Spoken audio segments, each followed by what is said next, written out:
ഈ കാപ്പ് എന്റെ കയ്യിൽ നിന്ന് പോകുന്ന ദിവസം ഞാൻ മഞ്ജരിയായിട്ടുള്ള പൂജ ചെയ്തോളാം. അതുവരെ ദയവ് ചെയ്ത് ആരും എന്നെ ഫോഴ്സ് ചെയ്യരുത്.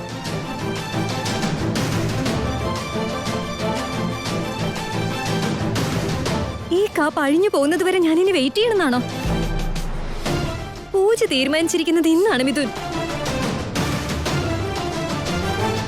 പൂജ ഇന്ന് തന്നെ ചെയ്യണമെന്ന് ആ കാക്കാലത്തി പറഞ്ഞില്ലല്ലോ മഞ്ജരി. പൂജ ചെയ്ത് 3 ദിവസം ഒന്നിച്ച് നിൽക്കണമെന്ന് മാത്രമല്ലേ പറഞ്ഞുള്ളൂ. അങ്ങനെയല്ലേ അരുണിമേ? ആ കാക്കാത്തി അങ്ങനെ തന്നെയല്ലേ പറഞ്ഞേ? മിഥുൻ പൂജ ചെയ്യില്ല എന്നൊന്നും പറഞ്ഞില്ലല്ലോ. ആ കാപ്പ് കയ്യിൽ നിന്ന് പോയി കഴിയുമ്പോൾ ചെയ്യാന്ന് തന്നെയല്ലേ പറഞ്ഞത്. അതുവരെ ഒന്ന് വെയിറ്റ് ചെയ്താലെന്താ? ആ വൃത്തികെട്ട കാക്കാലത്തി ഡേറ്റ് ഒന്നും മെൻഷൻ ചെയ്യാതെ പറഞ്ഞു പഠിപ്പിച്ചത് മാത്രം പറഞ്ഞിട്ട് പോയി.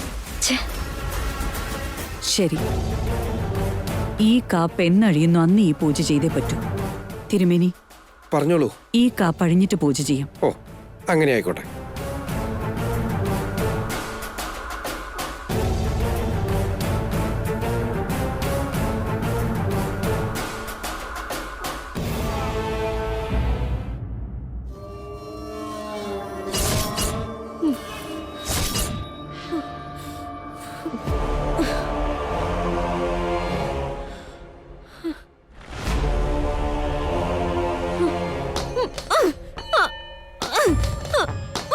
മഞ്ജരി, മഞ്ജരി എന്തേ കാണിക്കുന്നത്? മഞ്ജരി നിർത്ത്. ഇത്രയും ഫ്രസ്ട്രേറ്റഡ് ആവണ്ട. നീ ഇങ്ങനെയൊക്കെ കാണിക്കുന്നത് അരുണിമ ചേച്ചി കണ്ടാലേ നീ ഗർഭിണിയാണോന്ന് സംശയം തോന്നും. വെറുതെ ഒരു പ്രശ്നങ്ങൾ ഉണ്ടാക്കി വെക്കരുതേ. ഞാൻ പിന്നെ എന്താ ചെയ്യേണ്ടത് ആന്റി? ഒരു കാക്കാത്തിയെ വിളിച്ചുകൊണ്ട് വന്ന് അവർക്ക് കാശും കൊടുത്ത് പറയാനുള്ളതെല്ലാം പറയിച്ച് ഞാൻ ഇവിടം വരെ എത്തിച്ചപ്പോ അവസാന നിമിഷം എല്ലാം നശിച്ചു പോയില്ലേ? അവസാനം ഇങ്ങനെ എന്തെങ്കിലുമൊക്കെ സംഭവിക്കുന്ന എനിക്ക് ആദ്യമേ അറിയായിരുന്നു മഞ്ജരി. നടക്കാത്ത കല്യാണത്തിന് പൂജ ചെയ്യണമെന്ന് പറഞ്ഞാ ഈശ്വരൻ സമ്മതിക്കുന്നു തോന്നുന്നുണ്ടോ? നിനക്കും എത്രയോ മുമ്പ് മേഘനയും ഇതിനും തമ്മിൽ പിരിയാനാവാത്ത വിധം ഒന്നിച്ചല്ലേ?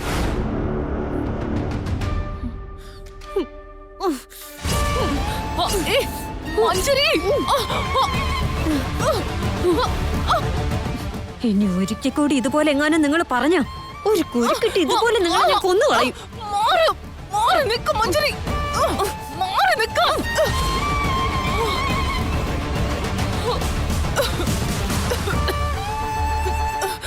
ഞാൻ മരിച്ച നിനക്ക് എന്താണ് ലാഭം മഞ്ജരി? എന്നെ കൂടുതൽ വിഷമിപ്പിക്കുന്ന രീതിയിൽ സംസാരിച്ചാലുണ്ടല്ലോ നിങ്ങളെയും കൊന്ന് കുഴിച്ചു മൂടും ഞാൻ. നിക്ക്, നിന്റെ പ്ലാൻ ഫെയിൽ ആയതിന് ഞാൻ എന്ത് ചെയ്യാൻ പറ്റൂ? ആ കാക്കാത്തിയോട് നീ കറക്റ്റ് ആയിട്ട് കാര്യങ്ങൾ പറയണമായിരുന്നു. ഞാനെല്ലാം വളരെ കറക്റ്റ് ആയിട്ട് തന്നെയാ പറഞ്ഞത്. പക്ഷേ പൂജ ഇന്ന് തന്നെ നടത്തണമെന്ന് ഞാൻ അവരോട് പറഞ്ഞില്ല. അപ്പൊ തെറ്റ് നിന്റെ ഭാഗത്തല്ലേ? ഞാൻ എന്ത് ചെയ്തു? എന്ത് ചെയ്താലും നീ അത് കറക്റ്റ് ആയിട്ട് ചെയ്യണമായിരുന്നു. എന്ത് ചെയ്തിട്ടാണെങ്കിലും ശരി, എത്രയും പെട്ടെന്ന് എനിക്ക് മിഥുന്റെ കൂടെ തന്നെ നിൽക്കണം. അതെന്തായാലും നടത്തിയേ പറ്റൂ.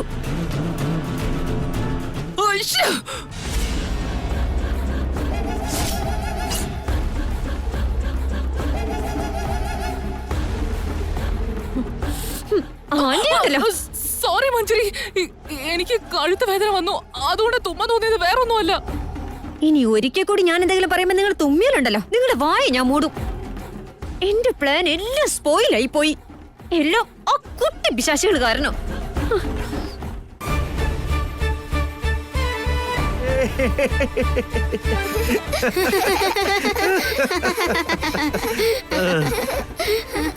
നിങ്ങൾ സൂപ്പർ മക്കളെ, അടിപൊളി കാര്യം ചെയ്തേ. ഞങ്ങളെ കൊണ്ട് പറ്റാത്തതേ നിങ്ങൾ ചെയ്ത് കാണിച്ചു. നിങ്ങൾ പോലും അറിയാതെ നിങ്ങളുടെ അച്ഛനും അമ്മയ്ക്കും നിങ്ങൾ വലിയൊരു സഹായമാണ് ചെയ്തു കൊടുത്തിരിക്കുന്നത്. അവരെ തമ്മിൽ അകറ്റാതെ ഒന്നിപ്പിച്ചു.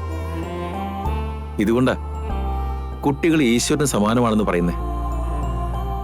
നിങ്ങൾ ദൈവത്തെ പോലെ നിങ്ങളുടെ അച്ഛനെയും അമ്മയെ സഹായിച്ചിരിക്കെ. അങ്ങനെയല്ല ചെറിയച്ഛ, ഈശ്വരൻ തന്നെയാ നമ്മളെ സഹായിച്ചിരിക്കുന്നത്.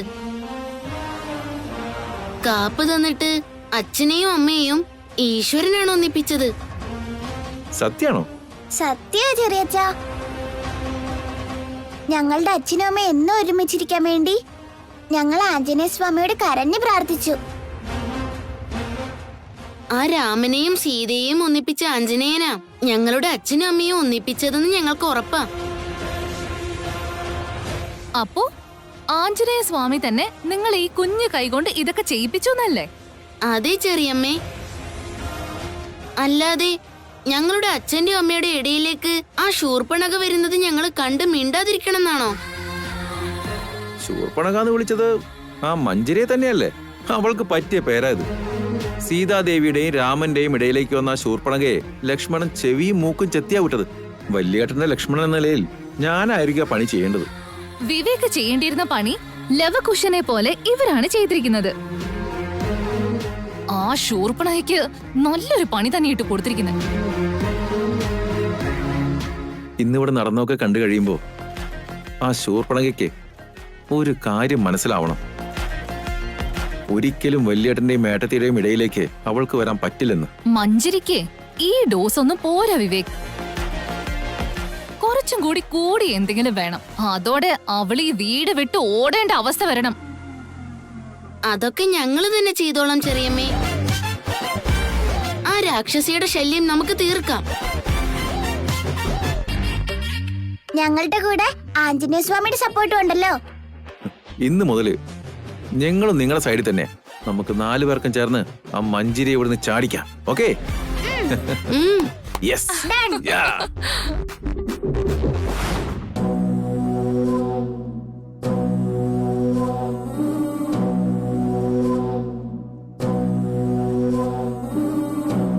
എന്തു പറ്റി അരുണിമേ? നീ മുടങ്ങിപ്പോയ ആ പൂജയെ കുറിച്ച് ആലോചിച്ചുകൊണ്ട് നിൽക്കുകയാണോ? സംഭവിക്കുന്നതൊക്കെ നമ്മുടെ നന്മയ്ക്ക് വേണ്ടിയാണെന്ന് വിചാരിക്ക്. ഞാൻ എങ്ങനെ അങ്ങനെ ചിന്തിക്കും ചേട്ടാ? സംഭവിക്കുന്നതൊന്നും മിഥുന്റെ നന്മയ്ക്ക് വേണ്ടിയല്ല, ആപത്തിനാ. മിഥുനും മേഘനയും രാമന്റെയും സീതാദേവിയുടെയും കാപ്പിട്ട് വന്ന് എങ്ങനെ ആപത്താകുന്നത്? അതെല്ലാം ഈശ്വരാനുഗ്രഹം തന്നെയല്ലേ? പക്ഷെ മിഥുന്റെ വിധി അത് മറ്റൊന്നാണെങ്കിലോ ചേട്ടാ. അന്ന് മിഥുന്റെ നന്മയ്ക്ക് വേണ്ടിയല്ലേ നമ്മള് മേഘനയായിട്ടുള്ള കല്യാണം നടത്തിയത്. ഇപ്പൊ അതേ കൈകൊണ്ട് തന്നെ മിഥുന് വലിയൊരു ആപത്ത് വരുമെന്ന് ചിന്തിക്കുമ്പോ എനിക്ക് വല്ലാതെ പേടി തോന്നുന്നു ചേട്ടാ. ഇത്രയും നാളും പല ആപത്തിൽ നിന്നും മിഥുനെ രക്ഷിച്ച മേഘനെ കുറിച്ചാണ് നീ പറയുന്നത്. ഇതുവരെ സംഭവിച്ചതൊന്നുമല്ല ചേട്ടാ. ഇനി വരാൻ പോകുന്നത് ഇതിലും വലിയ ആപത്താ. ഈ ആപത്തിൽ നിന്ന് നമുക്ക് മിഥുനെ എന്നേക്കുമായിട്ട് രക്ഷിക്കണമെന്നുണ്ടെങ്കിൽ മിഥുന്റെ രക്തത്തിൽ പിറന്നൊരു പെൺകുട്ടിക്ക് മാത്രമേ അതിന് സാധിക്കൂ. ഇനി മിഥുനെ രക്ഷിക്കാനുള്ള ശക്തി മേഘനയ്ക്കില്ല ചേട്ടാ. മിഥുന് വേണ്ടി ഒരു പെൺകുഞ്ഞിന് ജന്മം നൽകാനുള്ള കഴിവും ഇപ്പൊ മേഘനയ്ക്കില്ല. അവളുടെ അനിയത്തിക്ക് വേണ്ടി, ഈ കുടുംബത്തിലെ 2ാമത്തെ മരുമകൾക്ക് വേണ്ടി, അവർക്ക് ജനിക്കാൻ പോകുന്ന കുട്ടികൾക്ക് വേണ്ടി മേഘനെ അവളുടെ മാതൃത്വം തന്നെയാണ് ത്യാഗം ചെയ്തിരിക്കുന്നത്. അതിനെക്കുറിച്ച് നീ ഓർക്കാറുണ്ടോ? അതെനിക്കറിയാം ചേട്ടാ. അതുകൊണ്ട് മേഘനയെ കുറിച്ച് ഓർക്കുമ്പോ സങ്കടയുള്ളൂ, അല്ലാതെ ദേഷ്യമില്ല. പക്ഷേ നമ്മുടെ മിഥുനെ കുറിച്ച് ആലോചിക്കുമ്പോഴൊക്കെ എനിക്ക് വല്ലാതെ പേടിയാണ് ചേട്ടാ. കാര്യം എന്താണെന്ന് പോലും അറിയാതെ ആവശ്യമില്ലാതെ എല്ലാ കാര്യത്തിനും മേഘന മഞ്ജരി എതിർത്തോണ്ടിരിക്കുക. മേഘനയോട് മിഥുന്റെ ഇപ്പോഴത്തെ അവസ്ഥയെക്കുറിച്ച് പറഞ്ഞു കഴിഞ്ഞാൽ അവളത് എങ്ങനെ സഹിക്കും, എന്ത് തീരുമാനം എടുക്കും എന്നൊക്കെ ആലോചിക്കുമ്പോ എനിക്കിതെല്ലാം അവളോട് പറയാൻ തന്നെ പേടിയാ. പക്ഷെ കാര്യങ്ങളുടെ പോക്ക് ഇങ്ങനെയാണെങ്കിൽ സത്യങ്ങളൊക്കെ മേഘനെ അറിയിക്കുന്നതല്ലേ നല്ലത് ചേട്ടാ. അത് വേണ്ട അരുണിമേ. സത്യം പറഞ്ഞാൽ മേഘനയ്ക്ക് സഹിക്കാൻ കഴിയില്ല. മിഥുന്റെ ജീവിതം നിനക്ക് എത്രത്തോളം വലുതാണോ അതുപോലെ തന്നെയാണ് മേഘനയുടെയും ജീവിതം. മേഘനയും അവളുടെ കാര്യത്തെക്കാളേറെ മിഥുന്റെ കാര്യമാണ് ചിന്തിക്കുന്നത്. മിഥുന്റെ നന്മയെ മാത്രം പ്രതീക്ഷിച്ച് അവള് ഈ വീട് വിട്ടുപോകാൻ പോലും മടിച്ചൊന്നും വരില്ല. കുട്ടികളുടെ ജീവിതം അനാഥമായി പോകും. മേഘനയുടെ ഭാവിയും ഒരു ചോദ്യചിഹ്നമായി മാറിപ്പോകില്ലേ? മേഘനയുടെ ജീവിതത്തില് അങ്ങനെ ഒരു പ്രശ്നം ഉണ്ടാവാതിരിക്കാൻ വേണ്ടിയാ മേഘനയെ സത്യങ്ങളൊന്നും അറിയിക്കാതെ നീറിപ്പോകുന്നത്. ഈ കാര്യത്തില് കുട്ടികളുടെ കാര്യത്തെക്കുറിച്ച് ഞാൻ ചിന്തിച്ചതാ. പക്ഷെ എന്റെ മനസ്സില് ഇനി നമ്മുടെ മിഥുന് എന്തൊക്കെയാ സംഭവിക്കാൻ പോകുന്നേന്നോർത്ത് പേടിയുണ്ട്.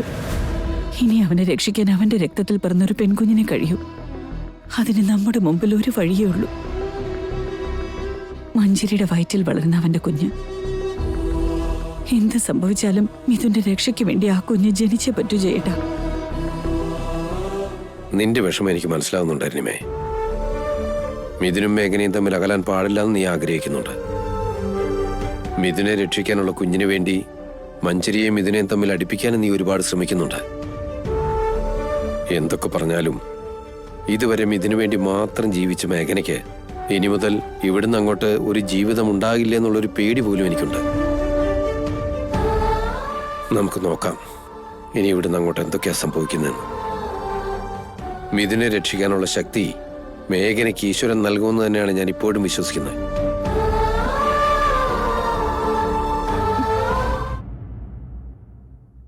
ചക്കി, ലഞ്ച് ടൈം ആയാലോ, നിനക്ക് തീരെ വിശക്കുന്നില്ലേ?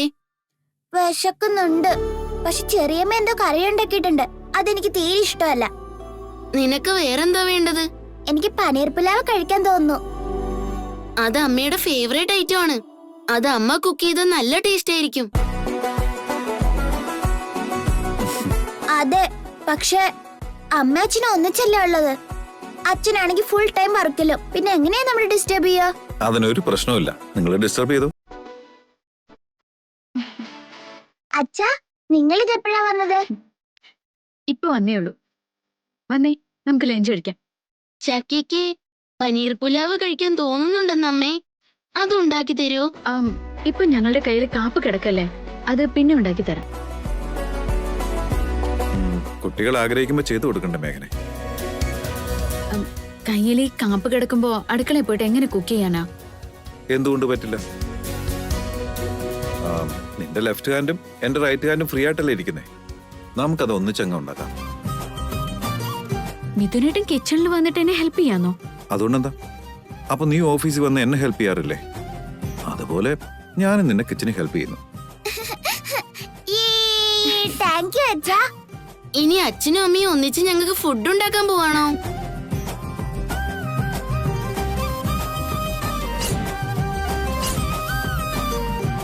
വാട്ട്? ആന്റി എന്തൊക്കെയാ പറയുന്നേ? മേഘനയുടെ കൂടെ നിന്നോ മിഥുൻ കിച്ചണിൽ കുക്ക് ചെയ്യുന്നോ? ഇത് സത്യമാണോ? സംശയം ഉണ്ടെങ്കിൽ നീ തന്നെ നേരിട്ട് വന്ന് നോക്ക്. വാ.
കണ്ടില്ലേ ചാരു, വല്യേട്ടനും മേട്ടത്തെയും കൂടി എത്ര സന്തോഷത്തോടെ ഫുഡ് ഉണ്ടാക്കുന്നതെന്ന്.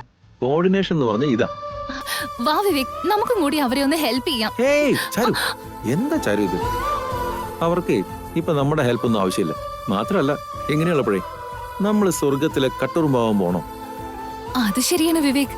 ചേച്ചിയും ചേട്ടനെയും ഇങ്ങനെ കണ്ടാ ആ മഞ്ജരിയുടെ മനസ്സ് പൊട്ടി തകരുന്നുള്ള കാര്യം ഉറപ്പാ.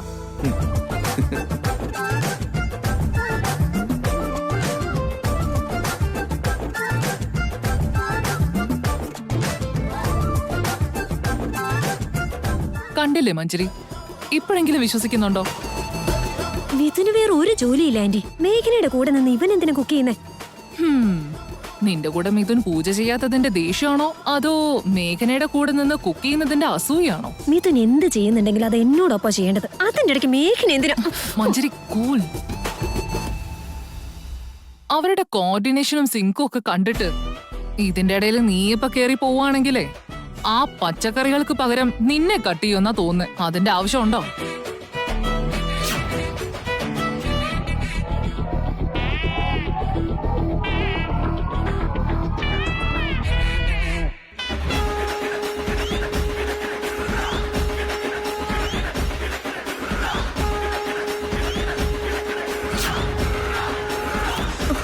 അയ്യോ, അവര് ചിലപ്പോ അങ്ങനെ ചെയ്യാനും മടിക്കില്ല ആന്റി. അതുകൊണ്ടാ ഇപ്പൊ അതിന്റെ ഇടയ്ക്ക് കയറി പോണ്ടാന്ന് പറഞ്ഞ് നീ ഒന്നും കണ്ടിട്ടില്ല, നീ ഒന്നും കേട്ടിട്ടില്ല എന്ന രീതിയിൽ നിന്റെ റൂമിൽ പോയിരിക്കും. ഇതിനു വേണ്ടിയായിരുന്നോ എന്റെ സമാധാനം കളയാൻ വേണ്ടി ഇങ്ങോട്ടേക്ക് കൊണ്ടുവന്നേ? ആന്റി,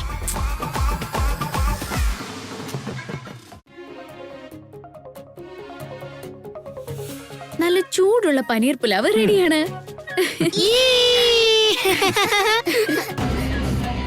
ഛേ, മിഥുന്റെ മേഘനയുടെയും കയ്യിൽ ആ കാപ്പില്ലായിരുന്നെങ്കിൽ ഇപ്പൊ മിഥുന്റെ കൂടെ എനിക്ക് ഇരിക്കായിരുന്നു. എന്റെ പ്ലാൻ എല്ലാം വേസ്റ്റ് ആയി.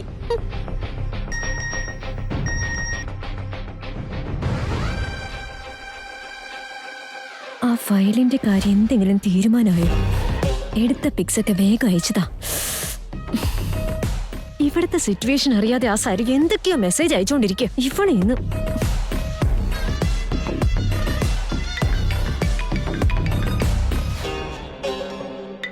മിഥുന്റെ അടുത്ത് തന്നെ ഇരുന്ന് മഞ്ജരി എന്നെ എന്തിനാ വിളിക്കുന്നേ?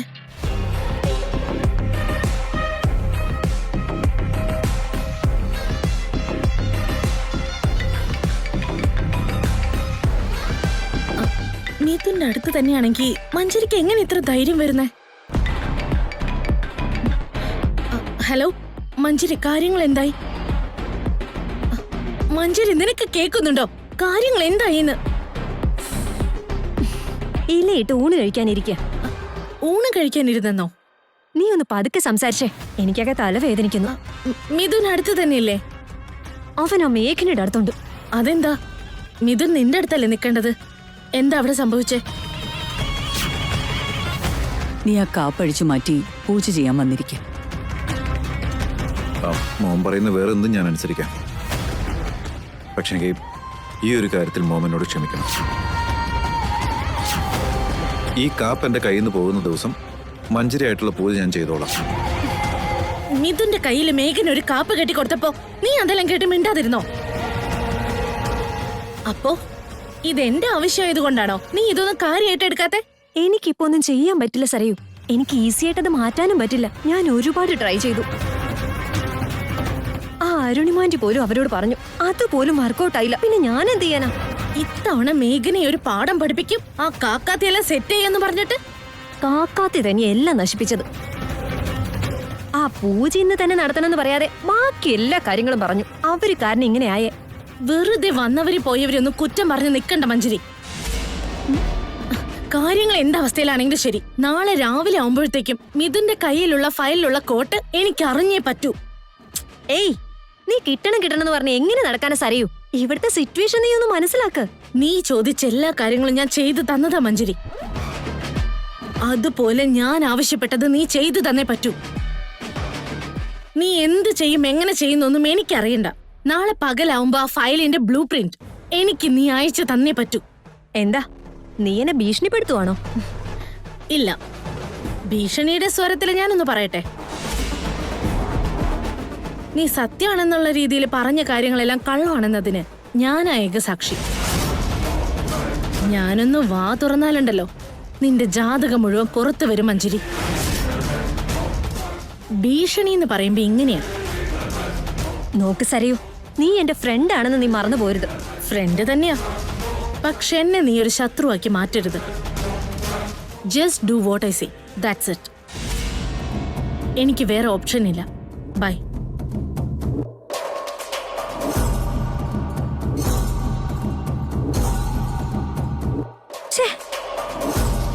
വന്നത് നിന്നതും ഒക്കെ കണക്കാണല്ലോ. ഇന്ന് എങ്ങനെയെങ്കിലും ആ ഫയൽ എടുത്ത് അവൾക്ക് അയച്ചു കൊടുത്തേ പറ്റൂ. ഇല്ലെങ്കിൽ ഈ സരയും എന്റെ കട്ടയും പടവും മടക്കൊന്ന് ഉറപ്പാ.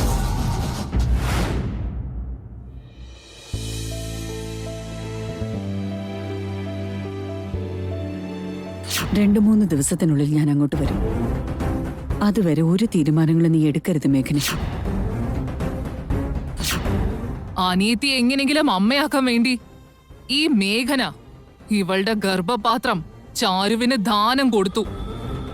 ആരോട് ചോദിച്ചിട്ട് നീ ഇത് ചെയ്തത്? മഞ്ജരിയുടെ കൂടെ ഇരുന്ന് ഇന്ന് നീ ഈ പൂജകൾ ചെയ്യണം. ഞാൻ എന്തു പറഞ്ഞാൽ അത് നിന്റെ നന്മയ്ക്ക് വേണ്ടിയുള്ളതാണെന്ന് അറിയാലോ നിനക്ക്.